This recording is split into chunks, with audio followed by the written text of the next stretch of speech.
tú sabes.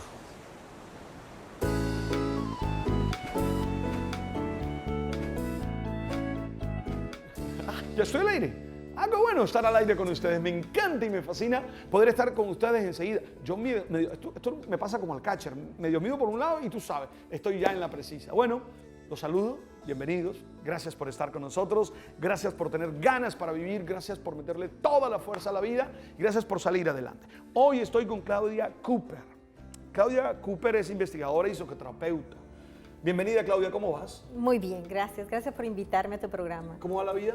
Bien, echando Bien. para adelante. Eso, me encanta, echando para adelante. Claudia, hoy un tema difícil, un tema complejo, el tema del abuso sexual. Ajá, Infortunadamente pasa mucho, muchísimo, más de lo que más de creemos. lo que la gente cree. Sí, muchísimo más. Yo quisiera primero que lo definiéramos, y para entender bien qué es abuso. Es decir, ¿cuándo decimos que un niño está siendo abusado sexualmente? Cuando es tocado de una manera, ya sea pasiva o agresiva, pero ha sido tocado de una manera obscena, morbosa. Cuando ya pasamos a irrumpir el espacio de la sexualidad y a maltratar, es abuso sexual. Ok. Sí, podríamos decir formas inadecuadas. Formas inadecuadas y obscenas. Y obscenas. Obscenas. Sí. Ojo con la palabra, subrayarla. Formas inadecuadas y obscenas, porque una cosa es un abrazo, una cosa es un beso y otra Ajá. cosa es otra cosa, ¿verdad? Es otra cosa, Es otra tocar cosa. los genitales de manera inapropiada, de manera No, obscena. es que no se debe tocar los genitales de ninguna nadie. manera. Correcto, De correcto. ninguna manera, no. Correcto. No, Sí, no sí. exageres, no exageres porque la mamá sí se los puede tocar si lo No, está bañando. no. Yo estoy hablando es de maneras inapropiadas y obscenas. Sí, porque tampoco quiero que caigamos en un pánico. Una mamá que baña a su hijo le tiene que limpiar sus partes. Es decir, Pero, eso es una cosa distinta no, sí. tú sabes. No, sí, yo sé. Yo sé, no. Ok, está bien que una mami, sí, una mamita, bañe a su bebé, ¿cierto? Pero yo yo soy madre de 4 hijos. Y yo le decía a mis hijos a los 2 años, bueno, papito o mamita, hazme el favor y te coges un jaboncito y te lavas por aquí, te lavas por allá. Porque esa es la manera en que empezamos a prevenir. Correcto. Empezamos a prevenir, a que ellos entiendan de que sus espacios sexuales son de ellos, son íntimos, son privados, son para ellos, son para proteger. Acepto. Ya. Claramente, me deja... Quedó clarito. Clarito, y así me encanta. Sí. Bien. Oye, ¿por qué no trazamos perfiles? No es lo más conveniente psicológicamente hablando, pero es lo que más ayuda a la gente, sin estigmatizar a nadie. Vale. Perfiles de niños, de posibles niños abusados y de abusadores. Ok, los niños que más son vulnerables hacia el abuso son los niños que tienen una muy mala relación con sus padres, o sea, sus padres tienen una muy pobre relación con ellos, donde la comunicación es casi que cero, donde el niño sufre de timidez o sufre de baja autoestima o tiene muchos conflictos, más que todo familiares, ¿no? Donde vienen de hogares disfuncionales, donde el niño siente que no tiene cómo protegerse o que no tiene más que todo amor propio. ¿Agresores? Los agresores son, ¿qué quieres saber? O sea, son seres muy inteligentes, son muy capaces, muy astutos, como siempre lo digo, y tienen esa enfermedad mental. Es una enfermedad. Es una mental. enfermedad mental, sí, en que ellos creen vivir una realidad que no es, que los niños se enamoran de ellos. Wow. Ya Hasta allá llega eso. Claro, estaba yo leyendo un artículo ahora que me llegó de España en que un pedofílico hablaba de su experiencia en una campaña que hicieron muy grande allá en España. Y él decía que estaba caminando por el parque y que por primera vez lo vio y que sintió en su corazón que ese era su amor eterno. Por Dios. El niño tiene 8 años y el caballero tiene por ahí unos 50, 55 años. Y que empezaron a jugar todos los niños con las hojas que caían y se las tiraban en la cara, pero que este niño en especial, que era su amor, él lo reconoció porque le tiraba todas las hojas a la cara, constantemente tratando de llamar su atención perversión. desesperadamente, locura, tratando de llamar su atención, y que cuando él abrazó a todos los niños, le dijo a ese niño en especial, deseo volver a verte, te necesito. Y el niño le dijo, sí, ven y vuelve a jugar con nosotros. Y que él se fue a su casa, se arrodilló y le agradeció a Dios por haberle hecho encontrar su amor eterno. Esto es una tragedia. La tragedia, pues sí. Una tragedia mental, pues. Estoy Sí, diciendo que es sí, una tragedia sí, mental. Porque sí. para que uno viva en una realidad esa y pueda decir eso y pueda creerlo, tiene que si estar no, perturbado. Pues, tiene que estar perturbado porque eso es de locos. Absolutamente, sí. Abusar a un niño, maltratar a un niño, creer que de alguna manera tienes algún derecho o imaginas que ese niño se enamora de ti. Mire perspectivas, ¿no? No, es escandalizante. Sí. ¿Quiénes son los abusadores normalmente? Sí, es que yo infortunadamente Tu no puedo mejor decir... amigo, tu El abuelo, mejor- tu papá, tu hermano, el novio de tu madre, si es que hay una relación en ese sentido, la persona que está más cercana, porque el maltratador es tan inteligente y tan astuto que se camufla, ¿no? Se hace querer del perro, el gato, la mamá, el papá, se hace ganar confianza. De tal manera que cuando el niño diga algo, nadie le crea. Si el niño llegase a decir algo, entonces, ¿cómo se le ocurre hablar de fulano de tal de esa manera? ¿Cierto? Eso es un punto. Y lo otro es que él necesita tener acceso a ese niño y a los demás niños. Tenemos algo muy común en el abuso sexual, es que las mujeres que vienen de hogares de abuso, ellas, ¿cierto? No necesariamente sexual, que pasan por matrimonios muy horribles, donde hay mucho maltrato psicológico, ¿ya? Y se meten con hombres que la empiezan a tratar muy bien, son ya mamitas solteras, ya con hijos, ¿sí? Madres cabezas de hogar con hijos. Y este maltratador llega a donde esta mujer la seduce, la enamora, la trata como una princesa para tener acceso total a los 3, 4 niños que la persona tenga. Wow. Yo llamo la atención sobre eso, porque uno tiene que estar claro en que abusador puede ser cualquiera. Mira lo que ella acaba de decir, se mimetiza, se camufla. Esto supone que uno tiene que estar muy atento a sus hijos. Entonces supone que tenemos que tener una excelente relación con nuestros hijos. Eso es prevención real. Hablen con sus hijos, no en caso de, sino en general. Ámenlos, háblenles, sean compañeros de viaje con ellos, sean compañeros de viaje, estén pendientes de ellos, que ellos sientan que en cualquier momento que les llegar a suceder algo, sea bullying, sea abuso sexual, sea lo que sea, ellos pueden ir directo a sus protectores, con total convencimiento de que no van a ser juzgados, maltratados por haber dicho una verdad. Oye, te pregunto más. Síntomas. ¿Cómo se da cuenta uno, cómo puede darse cuenta uno de que su hijo está siendo abusado? Bueno, son varios, pero uno de los más comunes es depresión, que entran en un mutismo, en una depresión y empiezan a tener fallas, escolares sin razón y empiezan a decaer, o una agresividad extrema, empiezan al bullying, empiezan a ser abusadores verbales o emocionales con otras personas, o empiezan a hablar del tema sin conocer sobre el tema. Ejemplo, si son muy pequeños, cuando un niño de 5 o 4 años te diga, juguemos con el pene, entonces ponle atención, porque eso no es normal. No es normal para esa edad. Ya en los adolescentes, ya empieza a haber agresividad, incluso ya empezar a manejar deseos de adicción, ¿no? Al cigarrillo, a drogas, al alcohol. Bien. Te hago una pregunta. En estos días, afortunadamente, la televisión internacional está llena de series que están, de alguna manera, trabajando la mente humana. Están trabajándole a entender la mente humana, además en un formato policíaco. Además en un formato... A mí me tienen atrapado. Yo las grabo y las analizo y las reviso. Oye, y he leído 2 frases de ellas. Una, solo el torturado tortura. El sano no. Pero la otra frase es de uno de los miembros del equipo de trabajo de estos investigadores, fue abusado sexualmente. De hecho, en estos días presentaron el capítulo Por quién y todo. Un afroamericano es el investigador. Y había una tendencia de creer que todo abusado se volvía enemigo, mala clase, mala persona, no sé qué. Y él daba el testimonio de decir no. No. Se puede salir adelante. Y yo doy mi testimonio. Yo soy sobreviviente de abuso sexual por más de 15 años por mi padre. Por más de 15 años caminé ese camino del dolor y lejos de ser una abusadora, soy una voz para aquellos que están en silencio. ¿Cómo lograr eso? ¿Cómo lograr Mi pregunta es esa, ¿cómo lograr eso? Porque bueno, uno no puede evitar, comillas, que algunas cosas pasen. Ya pasaron. No las pude evitar.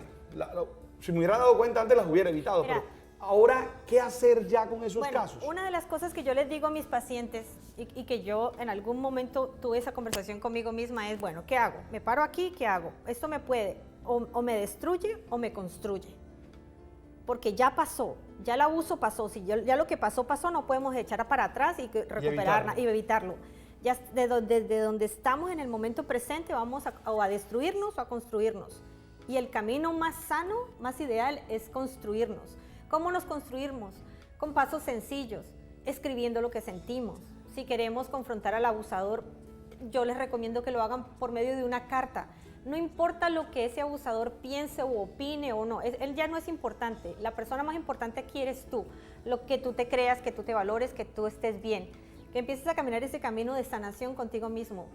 Cantar, bailar, abrazar a los seres que amas es parte de todo un proceso de sanación. Buscar el momento, el tiempo y la persona adecuada, profesional, que te guíe, que te escuche para que tú salgas adelante con tus traumas. Entender de que el trauma no va a durar toda la vida y que hay muchos medios de hacerlos simples, como la respiración, como leer libros, como empezar a creer en uno mismo, empezar a trabajar, a hacer un proceso de autoestima, de valoración. Voy a ir al corte comercial y al regresar le voy a preguntar a ella sobre ella. Nos acaba de decir una cosa así que a mí tú sabes, me deja turuleto, sobreviviente de abuso sexual. Porque es bien importante que entendamos que, bueno, es una desgracia que eso pase. No debe pasar, bajo ninguna circunstancia. Pero hay que hacer algo. Eso que llamaba construirnos frente a esa situación que ya pasó. Regreso. Tú sabes. Tú sabes.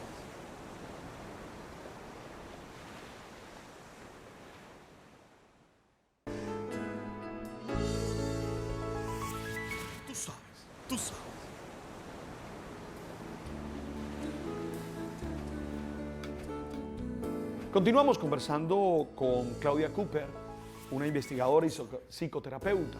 Estamos hablando exactamente del tema del abuso sexual. ¿Cómo así? ¿Por qué no nos cuentas tu experiencia que nos ayude a ser mejores y sobre todo la transformación, ¿verdad? La construcción. Bueno, mi abuso sexual empezó desde los 3 años, duró más o menos 15 años. Fue un abuso sexual bastante complicado, doloroso, difícil. Creo que por la cantidad de tiempo creó muchos problemas que me fueron muy difíciles como pararme y salir adelante. El pronóstico era que yo no iba a poder salir adelante, que ya el trauma era demasiado severo y que no podía. De hecho, me acuerdo que yo aprendí a leer y a escribir a los 10 años, porque era tal el shock emocional que tenía que no podía como con la parte académica. Y a mi madre le decían, no, ya esa pobre niñita no sale adelante, ya quedó totalmente destrozada, con más de 15 años de abuso, que el abuso fue muy severo.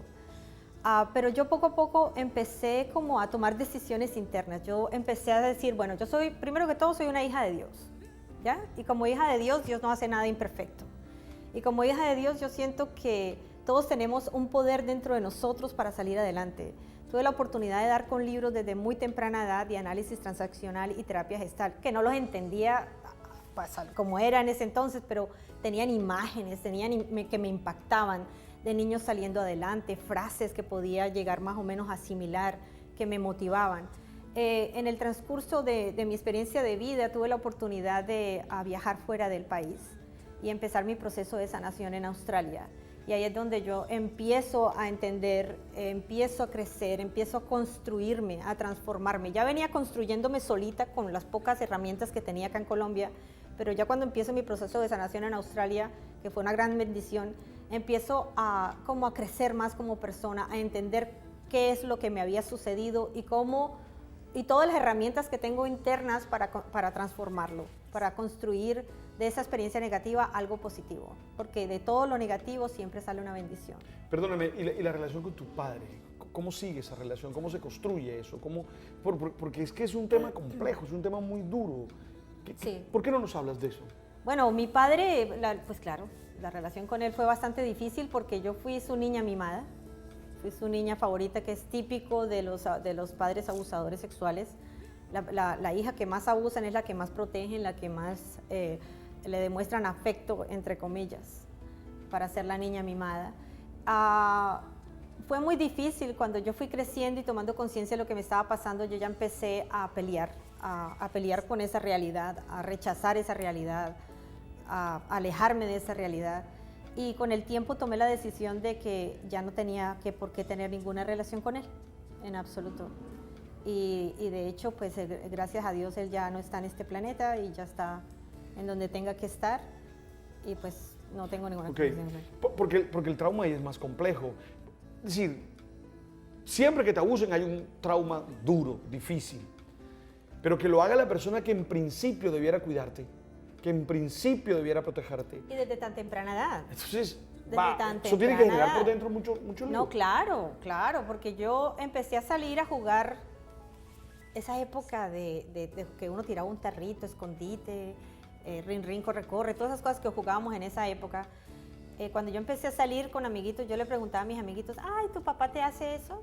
Y ellos, no, eso no. Y para mí eso era como si fuese algo normal, porque venía sucediendo desde mis 3 años de edad.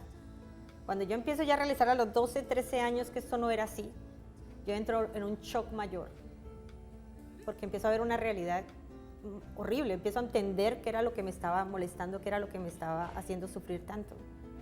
Y ahí es donde empiezo de alguna manera, gracias a Dios. ¿Cómo hace uno para no culpar a los otros que están alrededor de uno y que no lo ayudaron en esa situación? Con el tiempo, yo creo que yo he pasado por muchas facetas. Yo creo que yo tuve una faceta en que culpé el mundo entero, el gato, el perro, la planta, el árbol. Tuve otra faceta en que empecé a entender empecé el proceso de desculpabilización, tanto personal como de aquellos protectores que tenía a mi alrededor. Y ya con el tiempo, la madurez, el autoconocimiento, ¿sí? El que yo empecé a ponerme más atención a mí que a mi alrededor para sacar de ahí las respuestas. Desde ahí ya empecé a entender de que el odio es una pérdida de tiempo, es una pérdida de bendiciones y que el autoconocimiento te da esa libertad de la cual todos tenemos derecho, que no nos importa qué nos haya sucedido en la vida, que tenemos todas esas herramientas, todo ese poder interior para hacer lo que realmente deseamos ser y no lo que el abuso o la experiencia negativa diga que podemos ser. Ahora, tú tocaste una palabra clave y es la autoculpa, porque Sí. en algún momento del proceso imagino que puedes tener la sensación de que tú ocasionabas eso. Claro, yo recuerdo cuando yo entré en mi proceso de sanación en Australia, cuando primera vez fui donde mi terapeuta, en un centro donde todos habían sido sobrevivientes de abuso, eran psicólogos, pero todos habían sido sobrevivientes de abuso. Y entonces yo llegué muy tímida y le dije a mi terapeuta, es que yo estoy aquí porque yo seducí a mi papá. Y ella me dice, muy bien, ¿y cuántos años tenía yo? Yo le decía como 4, 3, y tu papá como 40, y ella, mire, mire dónde estamos. Claro, uno se culpabiliza, uno cree, el shock y el trauma es tan grande que uno, no, más siendo el padre, más siendo tu protector, el ser que tú amas, que tú consideras que te ama, que te protege, entonces uno empieza a cuestionarse, no, seguro yo hice eso, seguro yo creé eso, o pobrecito, o le puede pasar esto o lo otro. Bien, es un tema complejo. ¿Qué puede hacer nuestra gente? Yo quiero subrayar en eso, para evitar esas cosas. De nuevo, yo sé que ya me diste algunos tips, pero volvamos a subrayar eso. ¿Qué puede hacer en nuestros hogares? ¿Qué podemos hacer en nuestras casas? Esas personas que nos están viendo a esta hora, esa mamá, esa papá, para generar el contexto más fuerte para que eso no pase. Ya, yo creo que es muy difícil irnos a una universidad a hacer un curso de pedofilia, ¿no? De reconocer a un pedofílico. Yo creo que es más fácil porque el pedofílico se camufla, es muy inteligente, se mimetiza. Yo creo que mi mensaje sería, construyan sus familias, amen sus familias, tengan una relación personal, cercana, amorosa con sus hijos, créanle a sus hijos, hablen sobre el tema de una manera puntual y amorosa, hablen, porque eso es prevención. No por el hecho de que uno no lo comente, no quiera decir que eso no vaya a suceder. Está sucediendo y cada vez más está sucediendo. O sea que de una manera puntual y amorosa, hablen con sus hijos. Si alguna vez alguien te llegase a decir esto o esto o esto, por favor, vienes a mí y me dices que yo estoy aquí para escucharte. O estoy aquí para protegerte, o tú tienes que decir no. Tenemos también que enseñarle a nuestros hijos a que no solamente pueden venir a nosotros y comentarnos lo que les está sucediendo en su alrededor, sino también aprender a enseñarles a decir no. no quiero participar de tal evento, como por ejemplo en el bullying, no quiero participar de que me vaya al baño un momentico con mi amigo porque mi amigo quiere hacerle algo a mi parte íntima, a mi parte sexual. Hay que aprender a decir no. Enseñarle a nuestros hijos que ellos tienen el derecho de elegir si quieren ser maltratados o no. Enseñarles eso.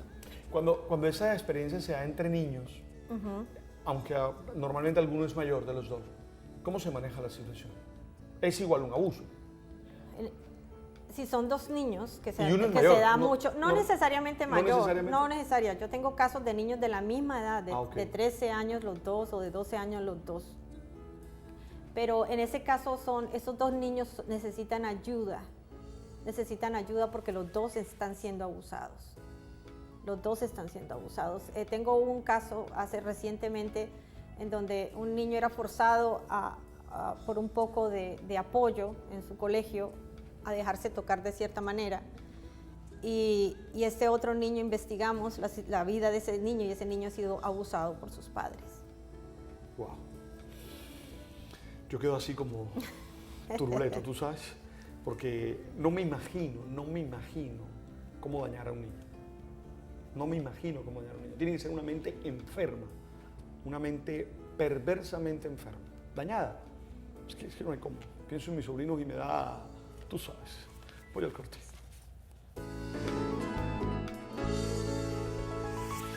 Tú sabes, tú sabes.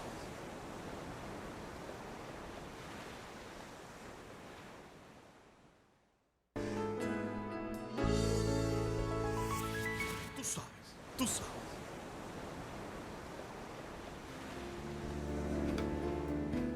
Eso que me dijiste ahora, pues, mientras están dando los comerciales, creo que lo debes decir al aire, ¿verdad? Sí, también hemos vuelto esto un tabú, también, es una cosa mala. Ojo, que cuidado, alguien va a creer que lo vamos a volver leve, ¿no? Es algo gravísimo. Pero hay que hablarlo. Claro. Hay que hablarlo con tranquilidad. Claro, sí, y también entender algo. Bueno, el abuso sexual es algo muy malo, sí, es muy malo y no debe de suceder y tenemos que unirnos como individuos, como familias y sociedades para que haya una campaña masiva de prevención, de educación en cuanto al tema para que estos niveles de abuso sexual que está sufriendo nuestro país bajen, sí. Pero también hay que entender de que el abuso sexual es tan traumático como cualquier otra clase de abuso o experiencia negativa, como quien se le muere o el padre o la madre en un accidente trágico, como un divorcio, o sea, cualquier clase de shock o cualquier clase de trauma se puede superar, no debe considerarse un tabú. El decir, un ejemplo, el decir sí, es que yo soy huérfano, ejemplo, o el decir yo soy abusado sexual, debe de tomarse como en la misma medida, de cierta manera. Son dos cosas diferentes y se manejan psicológicamente de una manera diferente, sí, pero no tenemos que sentirnos avergonzados por ser sobrevivientes de abuso sexual. No fue nuestra culpa, no fuimos los motivantes del evento. El abuso sexual, como yo a veces se lo explico a mis pacientes y a mis hijos, es como que estábamos cruzando una calle, pasó un bus, nos dejó en pedacitos y nos ha tocado que empezar de cero a reconstruirnos, como cualquier experiencia negativa que le pasa al ser humano. Dolorosamente, a veces el abuso sexual se da en todas las condiciones sexuales, es decir, Sociales. homosexuales, Sexuales, sí.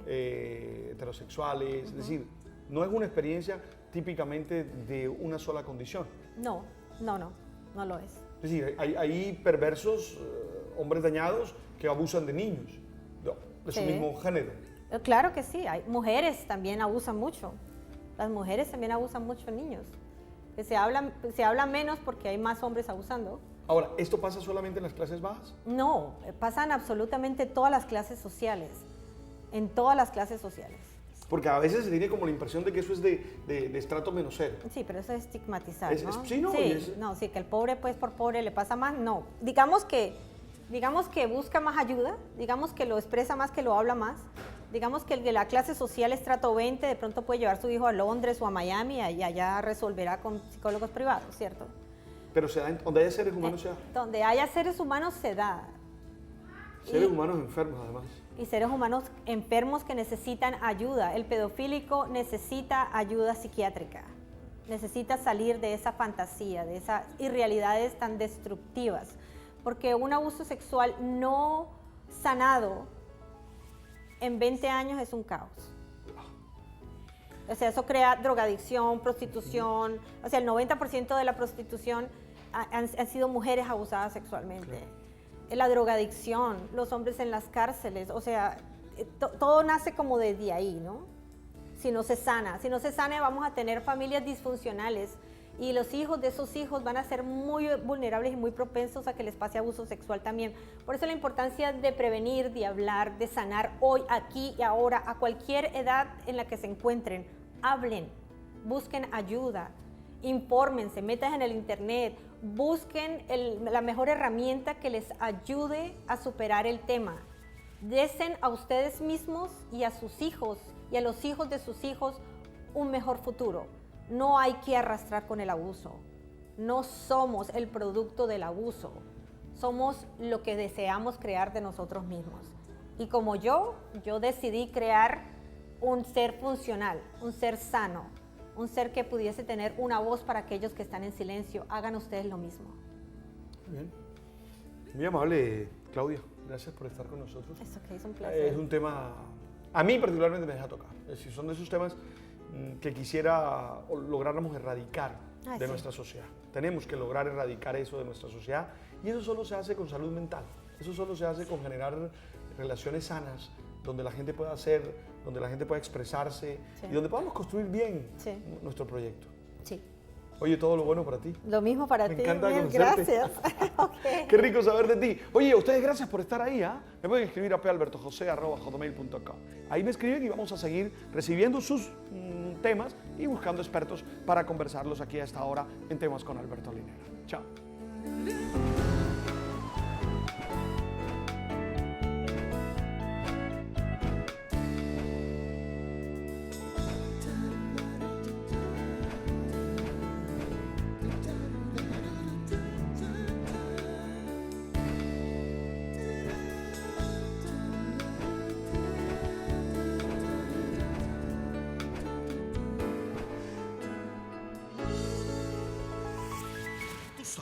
Tú sabes.